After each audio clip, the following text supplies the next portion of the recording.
Salut tout le monde, bienvenue sur Podcast Magazine. Aujourd'hui, on retrouve Alex. Comment ça va depuis la semaine dernière ? Salut Jean-Pierre, ça va très bien. Mes journées de course sont bien passées et maintenant on peut commencer le podcast. Bon. Alors aujourd'hui, on va faire comme je fais de temps en temps. C'est rigolo, ça s'appelle Podcast Surprise. C'est-à-dire, tu sais pas de quoi on va parler. Non, tu m'as pas prévenu. Je vais te lancer sur un truc et puis tu improvises, tu me dis, moi j'ai envie d'avoir ton sentiment. C'est un sujet qui n'est pas forcément facile, mais bon, on va voir ce que ça donne. Je voudrais qu'on parle de la violence. La violence. Alors, je t'explique un peu plus dans les détails. La violence des jeunes sur les jeunes. La violence des jeunes sur les jeunes, du genre l'harcèlement, les choses comme ça ? Il y a le harcèlement, mais il y a eu encore ces derniers temps, là, il y a 2 semaines, il y a un jeune de 16 ans qui est mort. L'agression au couteau. Parce que... Pour un téléphone. Pour un portable. C'est ça. Bon. Les criminels, les assassins, ont le même âge que lui. C'est-à-dire 16-17 ans. Ouais, je vois. Bon. Il y a 2 jours, il y a une gamine de 11 ans qui est sortie du collège et qui a été tuée. Ouais. Je ne fais pas de parallèle. Pour l'instant, on ne sait pas qui c'est. Je ne dis pas que c'est la même chose. Je parle de la violence des jeunes sur les jeunes. Je voudrais... c'est pas le fait, évidemment, tu vas me dire c'est pas bien, machin. J'aimerais que toi, en tant que lycéen, là, la gamine qui est morte, c'est une collégienne. Celui qui est mort pour un portable, il avait 16 ans. J'aimerais ton ressenti. Dis-moi ce que t'en penses. Dis-moi comment tu vis les choses et surtout comment tu les expliques. Est-ce que c'est pire que c'était avant ? Est-ce que c'est pareil mais on en parle plus ? Comment tu vois les choses ? Bah, moi, j'ai pas vraiment l'impression que c'est pire qu'avant. C'est juste que j'ai l'impression que maintenant, avec les formats courts, on est plus biberonné aux informations choc. Donc c'est pareil, mais on en parle plus. Je pense que c'est vrai qu'il y a peut-être une évolution parce que avec le fait que tout le monde peut se connecter, le fait en fait tout le monde peut s'organiser plus facilement pour faire des bêtises. Dans le sens, je peux aller voir mon ami, je lui envoie un message, viens on va faire ça là. Et là, je vais direct devant une école et je tabasse quelqu'un parce qu'il m'a manqué de respect, par exemple. C'est un exemple comme ça. Pour moi, il y a vraiment une nouvelle culture dans les cités de vraiment la vengeance et quelque chose de plus énervé qu'avant. Mais je pense qu'on se fait aussi biberonner aux médias. Ce que je vois, c'est que, en fait, les challenges TikTok ou des trucs comme ça, c'est quelque chose de dangereux. Moi, je pense que ça n'a pas vraiment un lien avec la violence. Hein. Je vois pas vraiment le lien avec les challenges TikTok. C'est vrai qu'il y a c'est une question parce que les challenges TikTok, c'est sur certains trucs, c'est une énorme connerie. Et je suis d'accord. Et il y en a qui en meurent parce qu'ils vont jusqu'au bout. Oui, mais du coup. Mais là, c'est pas un crime. Mais du coup, tu dérives. C'est pas vraiment en lien avec la violence. C'est plus. C'est de la violence. Quand t'as un challenge, on te demande de te mettre un foulard et de t'étrangler jusqu'au bout, c'est de la violence. Mais ça, c'est pas un challenge. En réalité, c'est pas quelque chose de commun. C'est quelque chose fait par une très petite communauté qui fait beaucoup de bruit. Mais ce n'est pas vraiment un challenge. Et en plus, quand on y parle, je me rappelle qu'on était en CP et on parlait déjà du jeu du foulard. C'est quelque chose de dire que le problème c'est TikTok, c'est pas vrai. J'ai pas dit que le problème c'était TikTok. J'ai dit que ça peut démarrer là-dessus aussi. Ouais. Est-ce que on peut mourir pour un portable ? Moi, je trouve que non. C'est pas normal. Ça devrait pas exister en fait. Mais encore une fois, comment tu l'expliques ? T'as 2 gamins de 16 ans qui viennent harceler un autre de 16 ans qui a son portable, il leur demande de le donner, il veut pas, il sort un couteau et il le plante. Mais pour moi, ça s'explique pas, c'est juste... pour moi, c'est juste un manque d'intelligence, ils réfléchissent pas ces gens-là. En fait, ils veulent quelque chose et c'est vraiment la part du gain immédiat. Et ça, c'est vraiment quelque chose qui est corrélé avec notre génération, la part du gain immédiat. Dans le sens, maintenant... on va plus à être sur notre smartphone, à avoir la récompense instantanée et à avoir ce qu'on veut. Et donc, du coup, pour avoir ce qu'on veut tout de suite. Pour avoir ce qu'on veut, et surtout dans notre société de consumérisme, on a besoin d'argent. Et ces gens-là, ils sont dans la galère. Ils sont dans les aides, souvent ils sont dans les logements sociaux. Ils n'ont pas d'aide, ils sont en galère.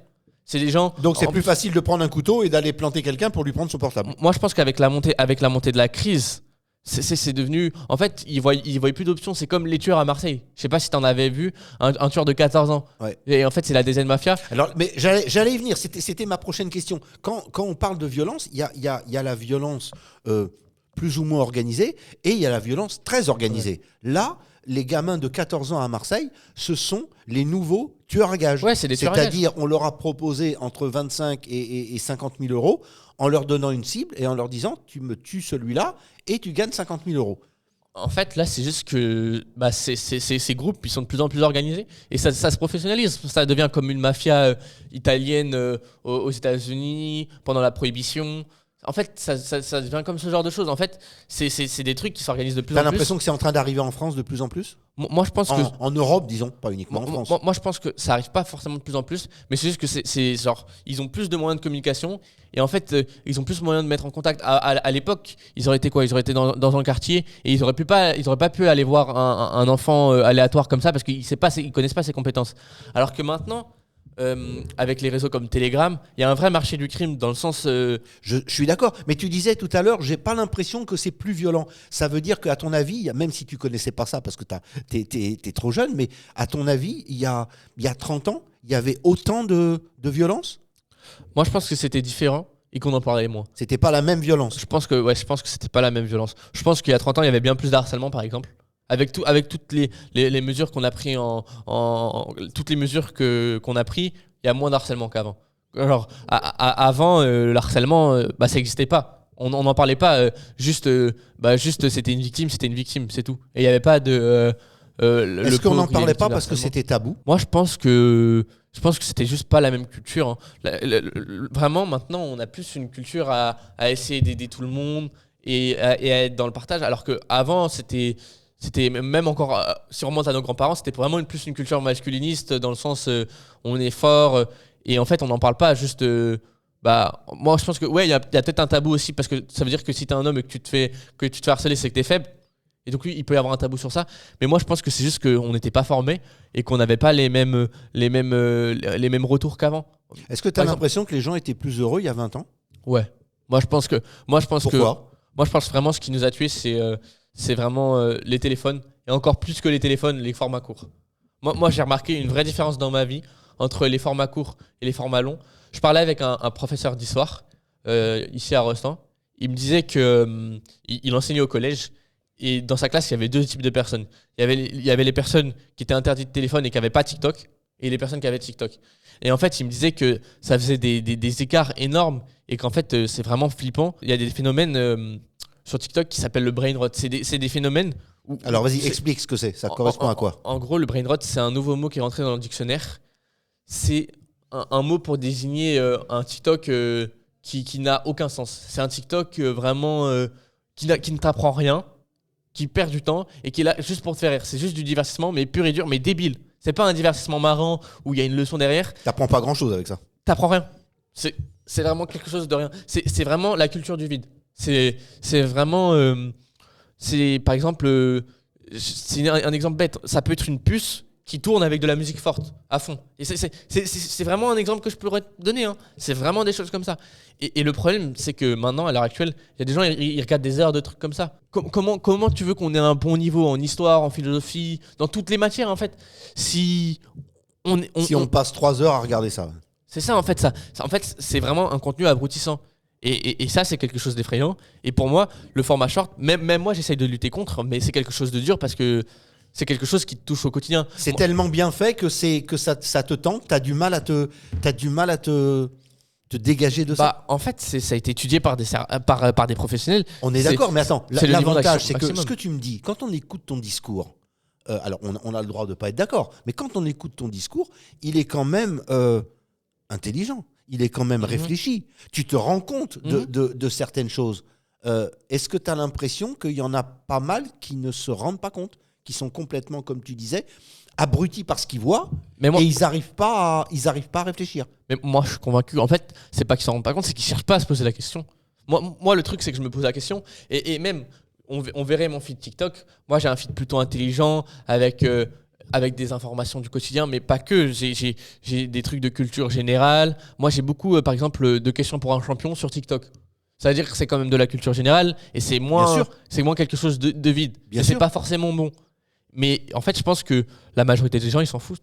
Genre, les gens, ils suivent, ils regardent et c'est tout. On cherche pas. En fait, quand on fait ce genre de truc, on cherche pas à faire quelque chose d'intelligent, juste on fait passer le temps. Et Ok, dernière question. Est-ce que tu as l'impression que. Une double question en une. Est-ce que tu as l'impression qu'on peut revenir en arrière? Est-ce que tu as l'impression que ça serait bien qu'on revienne un petit peu en arrière? Et si oui, mais est-ce que c'est possible? moi, je pense que à l'heure actuelle, c'est impossible. C'est comme si tu me disais, est-ce qu'on peut revenir avant Internet? Non, c'est pas possible. C'est quelque chose qui est vraiment ancré en nous. Mais par contre, est-ce que ce serait mieux de retourner en arrière? Oui et non. Dans le sens, ça a permis plein d'opportunités. Mais dans le niveau global de l'humanité, oui, il faudrait mieux retourner en arrière. En fait, le problème du contenu short, c'est que c'est un contenu court qui te fait retenir rien du tout, puisque tu swipes, tu regardes. Littéralement, en 5 secondes, je peux regarder 10 contenus. Si je te montre mon téléphone, malheureusement là on n'est pas filmé, mais si je te montre mon téléphone, regarde, je swipe 1, 2, 3, 4, 5, 6. En fait, Il y en a un nombre incalculable. il y a du contenu en illimité. Et ça, c'est vraiment le problème du scroll infini. La différence, par exemple, avec une vidéo longue, par exemple, moi j'aime bien les podcasts. C'est des vidéos de 3 heures non montées. Et c'est bien différent parce que c'est vraiment. Tu choisis un thème qui t'intéresse et C'est quand ça. tu choisis le thème, tu vas à fond. Et ce qui se passe, c'est qu'ils vont vraiment rentrer dans le sujet dans Dans le détail. l'intégralité. Tu vois ce que je veux dire? Par exemple, j'avais regardé une vidéo de 40 minutes sur l'histoire du Front National. Et en fait, genre, sur un TikTok, ils diront, ça va dire, le Front National, il est nazi, il a été créé par ça. Alors que dans une vidéo de 40 minutes, Ils vont développer. ça va être bien plus précis en fait. Ça va pas juste. On sait qu'il y a des ascendants nazis, ils vont le dire parce que c'est objectif, c'est vrai, c'est quelque chose de vrai. Et en fait, ils vont développer l'histoire sur le long terme. Et moi, je trouve que la différence entre le contenu court et le contenu long, c'est le sensationnalisme. Dans le sens, maintenant, le contenu court, ce qui intéresse, c'est le sensationnalisme. Regarde, mon podcast, il a rien d'accrochant et il va pas. C'est sûr qu'il va pas faire énormément de vues parce que c'est pas un format qui intéresse énormément de gens. C'est pas qu'il est nul, c'est que c'est quelque chose qui est plus dans les codes. Mais c'est juste que je pense que les codes sont en train de changer. Dernière question avec une réponse en 5 secondes, si c'est possible, monsieur Alex. Possible. Est-ce que tu es optimiste pour les 5 années qui viennent? Moi, ouais. Moi, je suis optimiste parce que moi, après, moi, je te l'ai dit, je suis pour les implants. Du coup, moi, je pense que le futur, c'est la technologie comme ça. Et avec les évolutions qu'on a, rien qu'avec l'IA, je pense que, ouais, franchement, je suis vraiment positif. Tu penses qu'on va se diriger vers un monde meilleur? Non. Mais non. Moi, c'est juste que je suis positif pour moi-même. Moi, je suis purement égoïste. Je sais que je vais m'améliorer et que les autres, ils vont descendre. Bon, Pour au moi- moins, ça a le mérite d'être honnête. Alex, mille merci. C'était cool. C'était bien. On aura l'occasion de toute façon de se revoir. Merci à tous de nous avoir écoutés. Et puis nous, comme d'habitude, on se retrouve la prochaine fois pour un prochain podcast. À bientôt. Bye bye.